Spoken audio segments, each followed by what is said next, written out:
시청자 여러분 안녕하십니까? 경기는 흉년인데 나라 국가는 풍년입니다. 작년에 세수가 예상보다 25조 원이 더 거쳤습니다. 규모도 사상 최대고 또 OECD 국가들 중에 우리나라 재정 건전성이 굉장히 양호한 편에 속합니다. 그래서 지금 논란이 분분합니다. 한편에서는 돈이 많이 거쳤으니까 경기도 안 좋고 그 돈 좀 풀어서 경기 좀 활성화시키자. 또 복지 사각지대에 계신 분들 많으니까 복지 좀 늘리자. 이렇게 예산을 좀 더 써야 된다는 주장이 있는 반면에 앞으로 이 고령화라든가 또 베이비부머 세대들의 은퇴 이런 문제들 때문에 복지비가 굉장히 크게 늘어날 거니까 지금부터 재정 건전성을 좀 탄탄히 하자라는 주장도 있습니다. 그래서 오늘의 갈증 해소, 우리나라 재정 운영 상황 현재 어떤지 좀 살펴보고 향후에 가장 바람직한 재정 운용 방향은 어떤 것일지 논의해 보도록 하겠습니다. 한상환의 오아시스 함께 가시죠.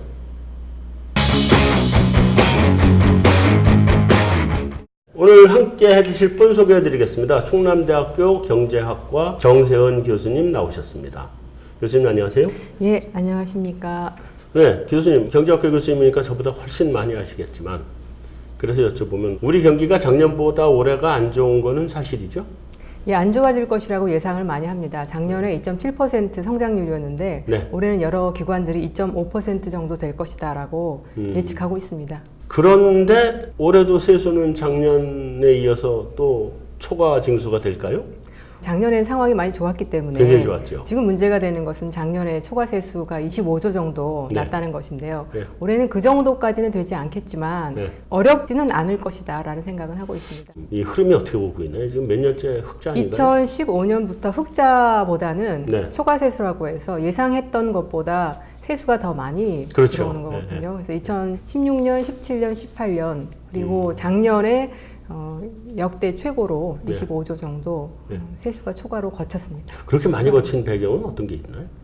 제가 생각해 봤을 때는 네. 가장 근본적으로는 기재부에서 예산을 짤 때 네. 세수 추계를 상당히 잘못한 면이 있습니다. 보수적으로 하죠. 예, 네. 작년에는 상당히 많이 보수적으로 했는데요. 네. 왜냐하면 2017년 세수 결산이 한 265조였거든요. 네. 그런데 작년 2018년 세수가 268조 들어온다라고 해서 굉장히 적게 했군요. 예, 한 3조 정도밖에 더 들어오는 것이 아니다라고 전망을 했기 때문에 그것 자체가 너무나 보수적으로 한 전망이었고 네. 그래서 작년 초부터 올해도 초과 세수가 예상이 된다라는 전망들을 미리미리 했었습니다. 이게 이제 소득세, 법인세 이쪽 굉장히 많이 뭐 늘었다고 하고 뭐 예. 그러긴 하는데 이게 268조 예상을 했는데 예, 예.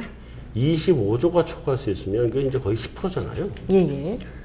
이게 지금 추계 시스템에 문제 있는 거 아니에요, 이 정도면? 몇 년 전부터 좀 지적을 해왔었는데요. 아마 기재부도 네. 이 문제에 대해서 네. 심각하게 인식을 하고 있는 것 같고요. 네. 작년의 경기에 대해서 불안감도 존재했었을 것 같기도 하고 여러 가지 요인이 복합돼서 네. 이런 상황이 발생했는데 네. 이렇게 10% 정도에 이를 정도로 큰 규모의 초과 세수가 한 해, 두 해도 아니고 3년 정도 연속으로 난다라고 하는 거는 네.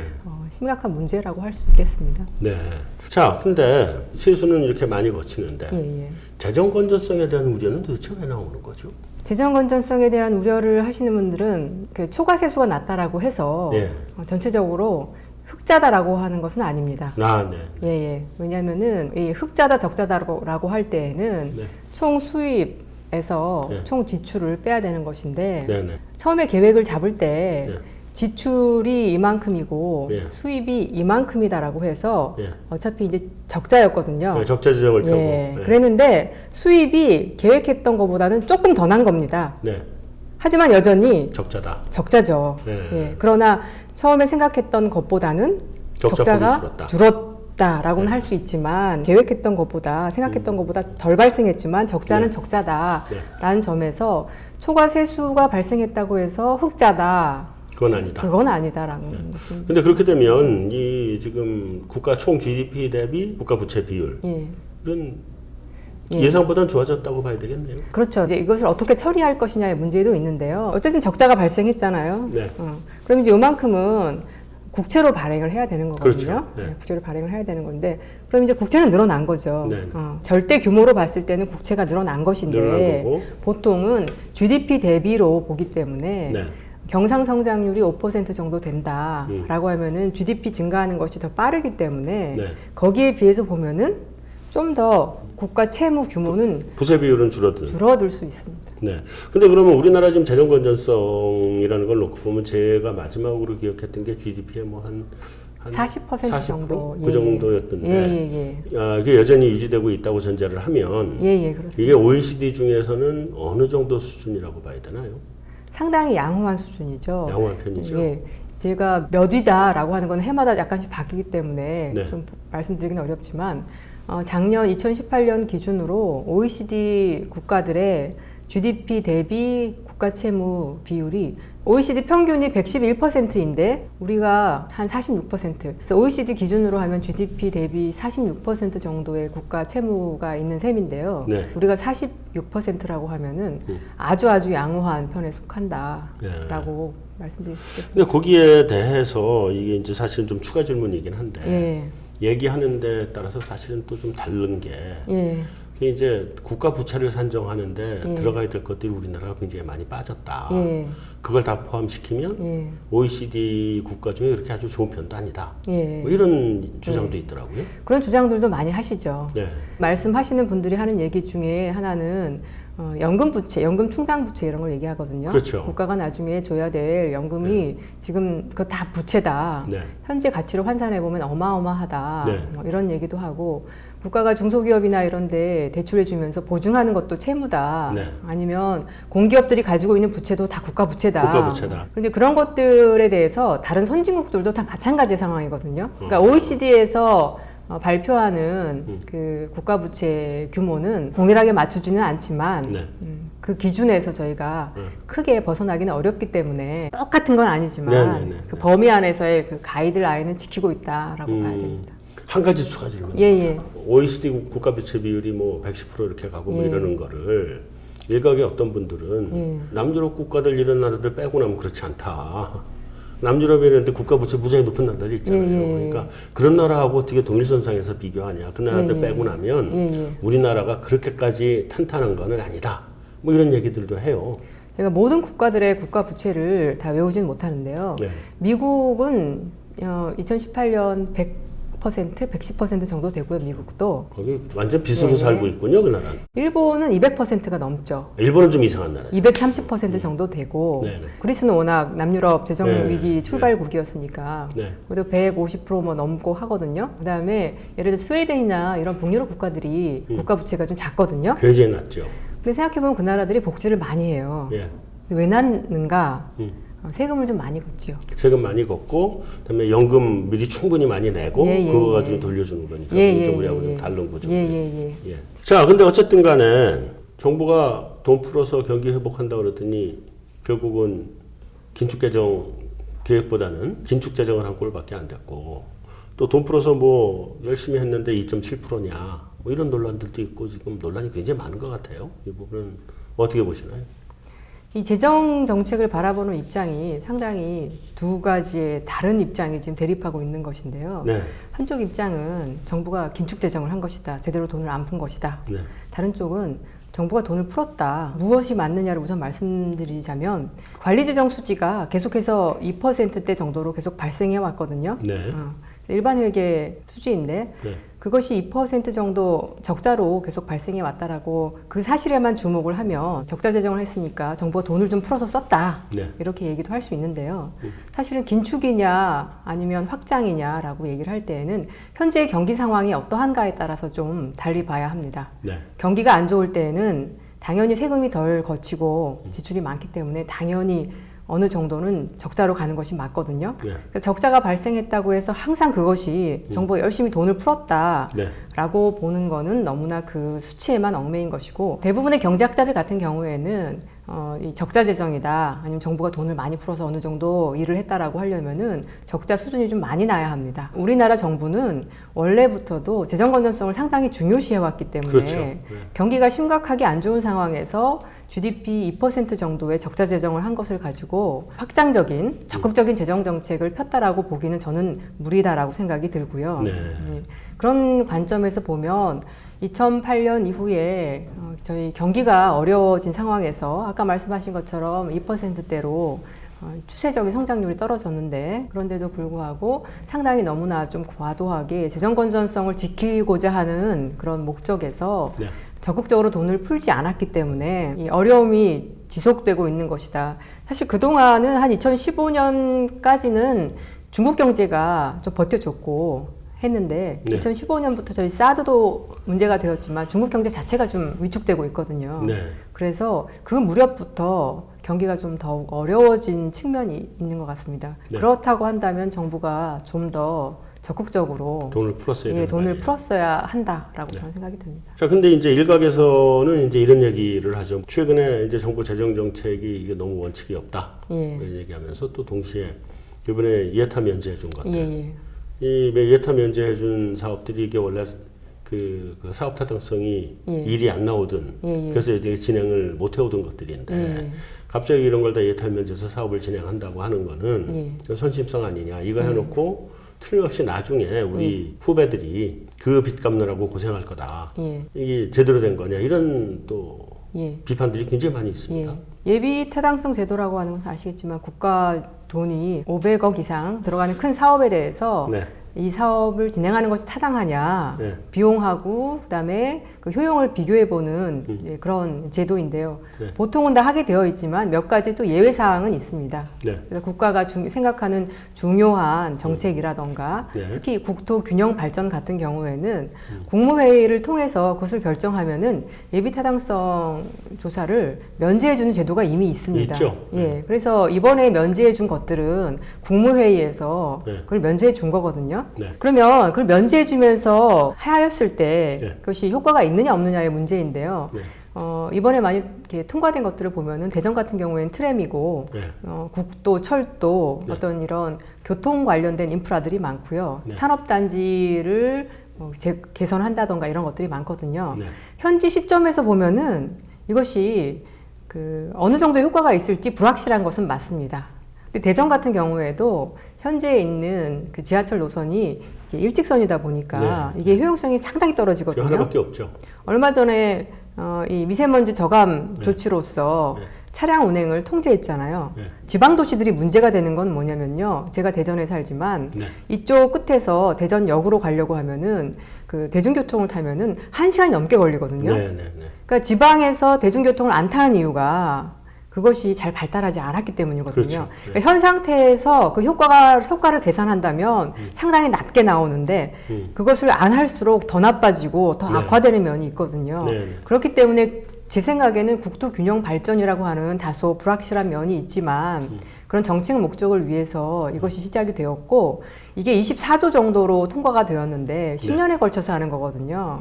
연간 2조 정도이기 때문에 제가 봤을 때 이것은 지방의 수건 사업이고 큰 부담이 아닐 것이다라고 저는 생각을 하는 편이어서 물론 다른 분들은 지금 당장 우리가 그 실업의 문제 이런 것들이 심각하니까 복지로 돈을 쓰는 것이 더 바람직하지 여전히 또 도로나 철도 까는데 그것을 넣는 것이 바람직하냐 이런 주장도 있습니다만 있죠. 그러나 교통도 하나의 복지라는 생각이 들고요. 서울에 계시니까 잘 모르실 수도 있지만 저도 사실은 지방에 있습니다. 그렇죠. 일을 서울에서 할 뿐이지. 지방에서 지방을 가는 것이 상당히 불편합니다. 굉장히 어렵죠. 서울에 왔다가 지방에 가는 것이 쉽거든요. 그러니까 이 서울 중심화된 이런 생활 구조가 사회 구조가 안 바뀌는 거죠. 그렇기 때문에 저는 앞으로 잘하면 된다라고 생각이 듭니다. 새만금 공항 같은 경우에도 거기 이제 개발을 할 생각을 하는데 환왕해권 중심으로 그러니까 그 개발을 잘해서 원포인트로 해서 많이 끌어당기는 그러니까 인천을 통해서 들어오는 것이 아니라 직접 새만금으로 올 수 있게 그렇게 개발을 잘하면 되는 것이지 이것을 시작도 안 한 이 단계에서 그렇게 얘기할 필요는 없다라는 생각이 듭니다. 자, 이제 넘어가서 돈을 어떻게 잘 거둘 것이냐도 사실은 관건이지만 그 돈을 푸는 쪽에 어떻게 쓸 것이냐 하는 것도 이제 중요한 문제잖아요. 그래서 올해 뭐 돈이 작년만큼은 안 거칠 것이라는 점은 뭐 다들 일단 인정을 하고 들어가야 되는 판이고, 올해 경기가 안 좋은데 지금 재정 정책이 나가야 되는 상황인가요? 올해 경기가 안 좋으니까 올해는 작년만큼 세수가 많이 안 거칠 거다. 그러니까 올해는 좀 긴축적으로 가야 되지 않느냐. 그런 얘기도 좀 나오는 것 같습니다. 그런데 작년에 2.7% 성장이었는데 올해 2.5% 성장이거든요. 그래서 경기가 좀 죽긴 하지만 크게 죽는 건 아니고요. 이게 양극화 현상이 심해서 이 안 좋은 쪽에 계시는 분들은 경기가 아주 빠르게 다운된다라고 생각을 하실지 모르지만 평균적으로 봤을 때는 작년에 비해서 조금 덜 성장할 뿐이지 계속해서 성장하는 것이고, 세수 같은 경우에 작년에 25조 초과 세수가 발생했잖아요. 그래서 결국에 작년에 마지막에 한 293조 국세가 거쳤거든요. 근데 올해 예산을 299조 정도로 잡았어요. 그러니까 올해 세수도 제 생각에는 상당히 좀 보수적으로 잡은 편이거든요. 그래서 올해 세수가 부족하다거나 이런 것보다도 오히려 거꾸로 경기가 안 좋을 때 좀 정부가 좀 열심히 좀 돈을 좀 써야 되는데, 여전히 좀 몸을 좀 사리는 것 같다. 향후에 고령 인구가 많아지는데 거기에 대비해서 좀 지금부터 향후에 인구가 많아지면 돈을 쓸 일이 많으니까 향후에 돈을 많이 거둘 테니까 지금은 좀 덜 걷자, 이런 입장이 좀 많거든요. 사실 그게 제 입장입니다. 왜냐하면 제가 좀 있으면 은퇴할 거거든요. 좀 탄탄하게 해놔야 제가 노후에 제대로 받는단 말이죠. 근데 이제 그런 겁니다. 어떤 사람이 지금 심각하게 암에 걸려 있다. 근데 이제 자, 당신이 여기서 이제 암을 치료하고 나면 오래 살 거니까 오래 살 때를 대비해서 암 치료비를 쓰지 마라. 알겠습니다. 무슨 말씀인지. 그렇죠. 좀 써야 된다 이 말씀이시죠? 지금 써야지 아이도 낳고 결혼도 하고 그럼 그 애들이 자라서 은퇴 계층을 부양하고 이런 선순환이 마련이 될 텐데 지금 상태는 너무 악화된 그런 상태라고 저는 생각이 듭니다. 다음 넘어가기 전에 간단하게 추가 질문을 드리면 한쪽에서는 지금 우리나라 새 예산이 470조라는 얘기를 하거든요. 아까 말씀하신 건 한 270조쯤 얘기하셨고 그 차이가 지금 어떻게 설명을 해야 되죠? 저희가 이제 초과세수를 얘기할 때는 이게 국세를 얘기하는 것이거든요. 그런데 정부 수입에는 국세 말고 세외 수입하고 기금 수입이 있습니다. 그걸 다 더하면 우리 예산에 버금갈 정도로 이렇게 올라가는 금액이 거죠. 더 크고 그게 또 들어오면 또 나가야 되니까. 그래서 470조. 깜짝 놀랐습니다. 이 470조. 격차가 어디서 발생하나. 그것도 그렇고 470조나 정부가 돈을 쓰면 이거는 정말 거대 정부잖아요. 요즘까지 세상에 그렇게 생각을 하시겠지만 그 470조를 써가지고 한 GDP 대비 30% 정도 정부 지출이 나가는 거거든요. OECD 국가들 평균은 한 GDP 40% 정도 됩니다. OECD 평균이기 때문에 많이 쓰는 북유럽 같은 국가는 GDP 대비 50%. 북유럽은 어쩔 수 없잖아요. 그렇죠. 워낙 오랜 고령화와 워낙 좋은 탄탄한 복지 때문에 그 예산이 대부분이잖아요, 거기가. 그렇죠. 말이 나온 김에 말씀드리면 이제 북유럽 같은 경우에는 고령화가 많이 진행이 되었고 그래서 많이 쓴다 이렇게도 말씀하시지만 그걸 가지고서 이렇게 경제학자들이 비교를 해보거든요. 현재 우리나라의 고령화 수준하고 그다음에 북유럽 국가들의 고령화 수준하고 이렇게 비교를 해서 그러면 고령화 수준에 따라서 그 지출이 늘어난다라고 할 때 적정한가 아닌가 이렇게 해보면은 현재 이 정도의 우리나라의 고령화 수준에 맞는 정부 지출 규모가 OECD 평균 한 40% 정도 된다고 나와요. 그러니까 거기에 비하면 낮은 거죠. 많이 쓴 건 아니다. 그럼요. 그동안 우리나라가 정부가 상당히 그 작은 정부라고 하는 것에 상당히 이렇게 집착해 왔던 것이고 OECD 평균 다른 국가들을 이렇게 여러 가지 조건 같은 것들을 대비해서 해보면은 작은 정부다라고 저는 말씀드릴 수 있을 것 같습니다. 우리 정부는 작은 정부다. 지금 그 우리 정부에서 생각하는 그 정책으로 가면 결국은 중장기적으로 그 증세하고 확대 재정 이쪽 기조로 가야 되는 거잖아요. 그런 거 아닌가요? 그 설명을 드리면 현 정부가 작년에 그 예산안을 내면서 보통 5년 정도 적용할 중기 재정 계획을 내거든요. 그래서 2018년에서 2022년까지의 중기 재정 계획을 또 냈습니다. 근데 그 중기 재정 계획을 보면은 그렇게 크게 증세하는 내용이 없습니다. 해마다 월급쟁이들은 다 아우성인데요. 이래저래 다 빼간다고. 근데 보시면은 그 근로소득자들 중에 아시겠지만 네. 한 50~60%는 면세자들입니다. 네. 그러니까 이제 주변에 세금을 낸다 아우성하시는 분들은 네. 중산층 중간 이상이다라고 생각하셔야 되고요. 네. 그다음에 우리가 유효세율, 자기가 버는 소득에서 얼마큼 세금을 내냐 이걸 네. 해보면 대부분의 사람들이 5%, 7% 뭐 이렇습니다. 네. 공제를 많이 받을 거리가 없는 사람들은 한 10% 가까이 내지만 네. 실제로는 그렇게 많이 내는 것은 아닙니다. 그러니까 만약에 내가 세금을 많이 낸다라고 하는 느낌을 받는 사람들은 누구냐면은 사실은 우리 사회에서 좀 좋은 어느 정도 네. 세금을 낼 만한 위치에 그 정도의 소득을 벌어들이는 사람들 누구나 안 내던 세금을 더 내는 것에 대해서는 거부감을 갖기 마련이지만 네. 실제로 다른 국가들하고 비교해 보면 우리나라는 소득세 적게 걷어왔거든요. 네.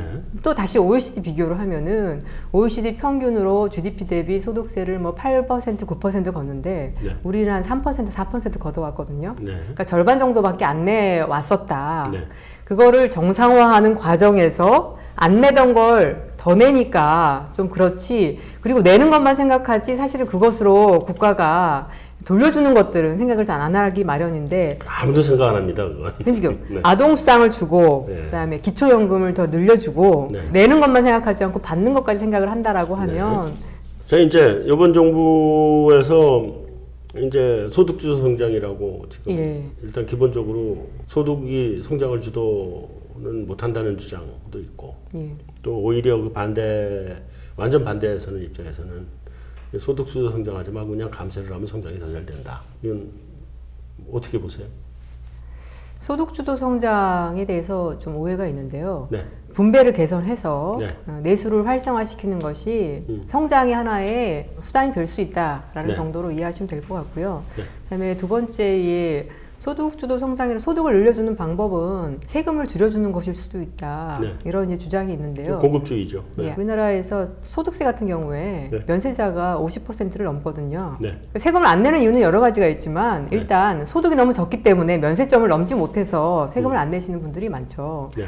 그 분들은 세금을 낮춰준다고 해서 아무런 혜택이 없습니다. 네. 그러면 세금을 낮춰준다라고 하면 누가 혜택이 있냐면 현재 세금을 내고 있는 이 50% 이상의 네. 특히 소득이 많은 계층일수록 그 네. 혜택이 많아지는 거거든요. 네. 근데 이제 소득이 많은 계층은 세금 때문에 지출을 안 하는 건 아니죠. 그리고 기업들 같은 경우에도 법인세를 다 낸다고 생각을 하지만 네. 사실은 면세 기업들이 많습니다. 굉장히 많죠. 예, 그래서 우리는 상위 계층에 네. 여유 있는 계층이 보통 소득세하고 법인세를 내서 네. 이걸 가지고서 복지제도를 운영하는 거거든요. 네. 그래서 복지라고 하는 것이 간접적인 형태로 저소득 계층에 네. 혹은 중산층 계층에 가처분 소득을 올려주는 방법이라고 볼 네. 수가 있는데 이거를 반대로 세금을 낮춰준다라고 하면은 그만큼 복지를 줄여야 되는 것이거든요. 네. 그러면은 고소득층의 세금을 낮춰주고 저소득층에게 갈 복지가 줄어드는 거니까 네. 제가 봤을 때는 그것이 적절한 소득주도 성장이 된다라고 하기는 좀 어려울 것 같습니다. 지금 사실은 굉장히 많은 사람들이 소득세 인상하나 인하나 그거에 아무런 영향을 받지 않는 면세점 이하죠. 그런 분들이 워낙 많다. 이런 얘기도 있고 올해 이제 뭐 경기가 예. 조금밖에 안 떨어지는 것 같지만 사실은 좋은 데는 좀 상대적으로 덜 영향을 받을 거고 뭐 같이 떨어진다고 하더라도 세금 안 내는 면세점 이하 사업자들이나 면세점 이하의 개인 소득자들 다 타격을 같은 금액이라도 훨씬 더 많은 타격을 볼 부분이 이제 그 부분이란 말이죠. 그래서 올해 우리나라 재정 운용 계획이 좀 이분들을 위해서 돈을 좀 더 많이 쓰여져야 될 것 같은데 지금 우리 재정 운용 계획이 방향이 잘 잡혀 있는 상태인가요? 올해 예산안은 이미 통과가 되었기 때문에 네. 그러나 이제 그 통과된 예산 안에 복지 확대를 좀 담았습니다. 네. 그래서 그 복지 확대가 그분들에게 도움이 되죠. 그러니까요. 예. 네. 어려운 분들 중에는 그 고령화로 인해서 네. 자영업자 분들 중에도 고령 자영업자 분들이 많으시거든요. 굉장히 많죠. 예. 네. 사실 그분들 같은 경우에는 다른 벌이가 없으니까 계속 그 업을 유지하지만 네. 그것 자체가 좀 힘든 면이 있습니다. 네. 그렇기 때문에 기초연금도 좀 올리고 네. 아동수당도 늘리고 저로서는 충분하지 않다라고 하는 생각을 좀 하고 있습니다. 그러니까 네. 정부가 작년에 세수 추계를 좀 잘못해서 네. 초과 세수가 거쳤잖아요. 네. 그래서 올해 예산을 잡을 때에는 그걸 좀 반영해서 세수를 좀 많이 들어온다라고 좀 전제하고 했거든요. 네. 그럼에도 불구하고 좀 보수적으로 했어요. 많이 했었어야 되는데 여전히 올해 약간 나빠질 것을 예상하고 좀 보수적으로 한 상황에서 네. 그걸 가지고서 복지를 좀 늘리는 것으로 네. 예산안을 짜는데 네. 그것 정도로 현재 그 어려움에 처해 있는 분들에게 충분한 네. 이 도움이 되지 못한다라고 한다면 네.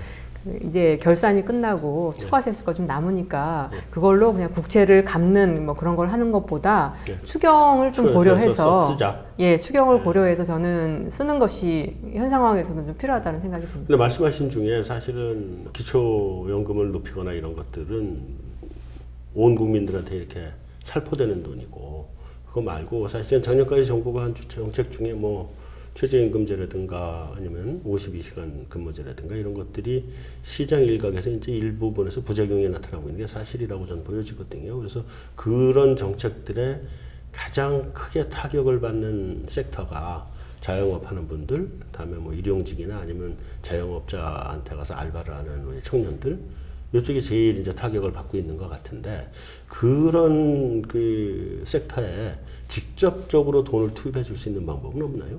저희가 고용 동향 사정을 보면은 네.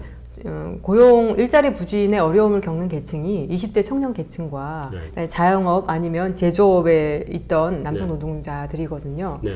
이 자영업 부분에 있어서는 현재 논의되고 있는 것이 자영업을 대상으로 하는 실업 부조제도 네. 아니면 이 실업보험제도 이런 네. 것들이 좀 논의가 되고 있습니다. 그래서 이제 그런 쪽으로 그렇다고 해서 그냥 어렵다고 해서 다 이렇게 줄 수는 없는 거잖아요. 그러니까 어려움은 그냥 뿌려줘야죠.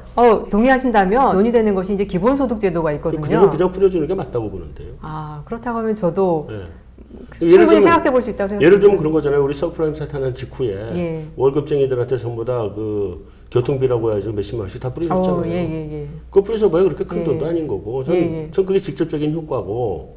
전 그게 지금 정부가 얘기하고 있는 온갖 종류의 제도들 무슨 보험 처음에 보험료를 내게 만드는 것부터 부담이거든요, 이 사람들은. 그러니까 그런 거 따지지 말고 그냥 우리 젊은 청년 애들 여기저기 알바로 다니는데 52시간 근무제 때문에 한 군데서도 하지 못하고 두 군데 세 군데 쪼개기 알바해야 되는 애들. 또 자영업자들 그 알바들을 또 해고하고 자기가 직접 뛰어야 자기 돈벌이가 되는 지금 그런 자영업자들 거기에 대상으로 직접적으로 정부가 돈을 살펴주는 방법이 저는 오히려 더 효과적인 것 같은데 여러 가지 보험제도니 뭐니 이런 것들을 갖고 나오면 실제로 혜택 보는 사람들이 그렇게 많지 않거든요. 말씀하신 그 제안은 아주 획기적이고 좋은 제안이라고 저는 생각을 하고요. 네. 현재 그에 대한 논의들을 경사노위에서 하고 있는데요. 네. 문제는 거기 계신 많은 또 다른 분들은 무조건 줘서는 안 된다. 네. 여러 가지 조건에 따라서 네. 줘야 된다라고 하는 또 그런 의견들도 많으시더라고요. 일을 시키면 되죠. 뭐 어려울 거 뭐 있어요. 옛날에 우리 외환위기 때 예. 기억을 해보면 아이들 뭐 IT 교육 시켜가면서 예. 교육받은 애들에 한해서 월급을 주고 예. 굉장히 많이 했거든요. 그리고 좋습니다. 그래서 그 어려운 때를 그 젊은 애들이 맞습니다. 대학교 졸업해서 취직 안 돼가지고 예. 시작부터 백수였던 애들이잖아요. 걔들한테 기회를 그 과도기의 기간을 버틸 수 있게 해준 거거든요. 그런 식으로 하면 지금 청년 알바 문제도 해결나고. 저는 할수 있는 대찬성입니다. 문제 많다고 보는데. 맞는 말씀이라고 생각합니다. 근데 지금 아직까지 그렇게 가지는 않고 있는 거죠.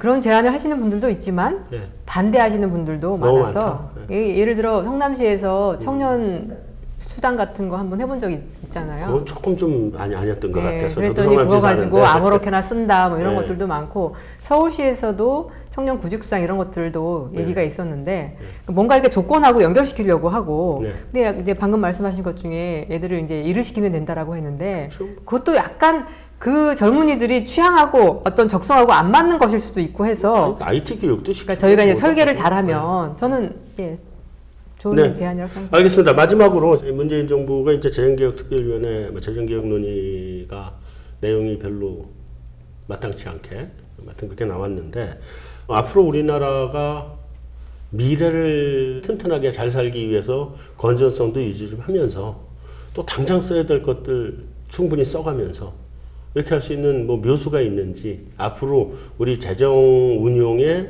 아주 바람직한 방향은 이렇게 가야 될 것이다 하는 데 대해서 한마디만 좀 해주시면 감사하겠습니다. 네, 얼마 전에 그 재정개혁 특위가 그 활동을 마치면서 네. 보고서를 발표를 했는데 말씀하신 것처럼 네. 획기적인 내용이 담기지는 않았습니다. 네. 몇 가지 조세 정의를 세우는 여러 과제들에 대해서는 제시가 되었는데 네.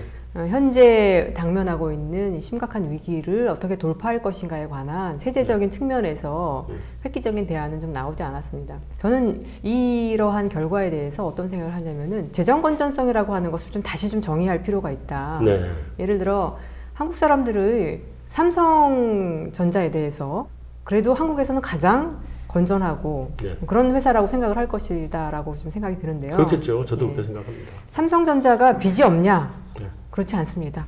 삼성전자가 빚을 내면 안 되냐? 그것도 아닙니다. 네.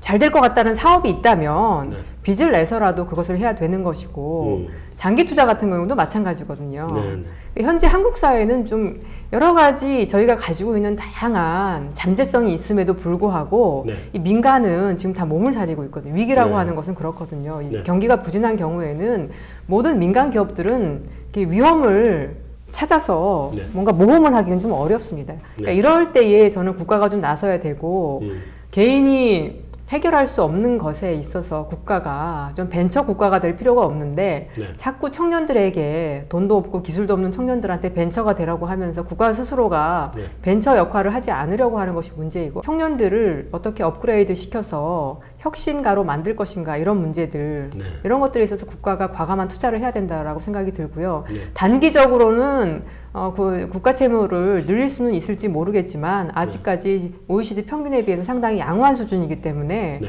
그것을 두려워할 필요는 없다라고 생각이 듭니다. 단 이러한 그 프로젝트를 진행시킴에 있어서 이 돈이 잘 쓰이는가, 어떻게 하면 효과를 발휘할 수 있게 할 것인가에 대해서 저희가 다 같이 지혜를 모으는 것이 필요하지 재정 건전성, 국가 부채를 늘려서는 안 된다라고 하는 네. 너무나 이 좁은 시야에서의 재정 건전성이라고 하는 정의에 함몰되어서 네. 지금 당장 해야 될 것을 하지 못하는 것, 그러한 현재의 프레임 자체를 깨는 것이 저는 우선이라고 생각을 하고 그런 프레임을 좀 깨고 나면 네. 여러 가지 할 수 있는 것들은 그 다음에는 쉽게 좀 가지 않을까 하는 생각이 합니다. 네, 잘 알겠습니다.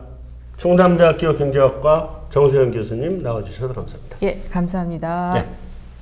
자, 우리 경기가 지금 대외 불확실성이 심화돼 가고 있는 것 같습니다. 미중 무역 마찰도 우리한테 굉장히 심각하게 영향을 미칠 것 같고 또 북한하고 미국 간의 핵 협상하는 것도 우리에게 어떤 미래를 가져올지 알 수 없는 불확실한 미래가 되겠습니다. 그런 상태인데 지금 경기마저 이제 하강 국면으로 들어가서 여러모로 쉽지 않은 한 해를 보내야 될 것 같습니다. 근데 이런 와중에 우리가 재정 건전성을 유지해 가지고 가야 된다고 주장하시는 분들도 있고 물론 살림살이를 오래 하신 분들은 아마 그런 생각을 하실 겁니다. 또 한편에서는 우리 젊은이들이 벤처기업에 뛰어들지 않고 다 공무원만 되려고 하는 이런 세태 이런 것들을 어떻게 바꿔줄까 하는 것에 대해서 우리나라가 우리 재정을 가장 먼저 써야 되고 가장 많이 써야 된다고 생각하시는 분도 계십니다. 제가 보기엔 양쪽 다 맞는 말입니다. 한쪽에 자기 입장에서 얘기하는 것뿐이지 이 둘 어느 하나 틀리지 않은 것 같습니다. 건전성도 유지하고 그러면서도 나라를 위해서 돈을 좀 제대로 된 데 돈을 좀 쓰고 그래서 아무쪼록 우리 문재인 정부 올 2019년 한 해 또 2019년뿐만이 아니라 앞으로 50년, 100년 이상 갈 수 있는 재정의 초석 이런 것들을 올 한 해에 좀 만들어 주시고 기초를 닦아 주셨으면 좋겠다 이렇게 생각합니다. 한상환의 오아시스 여기서 마치겠습니다. 나와주셔서 감사합니다.